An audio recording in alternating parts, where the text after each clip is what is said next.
নমস্কার বন্ধুরা, স্বাগতম সবাইকে মঞ্জুশ্রী কিচেন চ্যানেলে। আজ আমি বানাচ্ছি একদম ঘরোয়া স্টাইলে বেগুন দিয়ে পাবদা মাছের ঝাল। প্রথমে পাবদা মাছ ভালো করে ধুয়ে নিন। তারপর মাছগুলো নুন আর হলুদ মেখে হালকা করে সর্ষের তেলে ভেজে তুলে নিন। একইভাবে বেগুনও তেলে একটু ভেজে রাখুন। এবার সর্ষের তেলে কালো জিরে ফোড়ন দিয়ে পেঁয়াজ ভেজে নিন।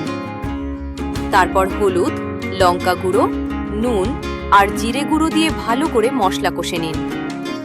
প্রয়োজন মতো জল দিয়ে ফুটে উঠলে ভাজা মাছ আর বেগুন দিয়ে দিন। কাঁচা লঙ্কা দিয়ে 5 থেকে 7 মিনিট রান্না করুন।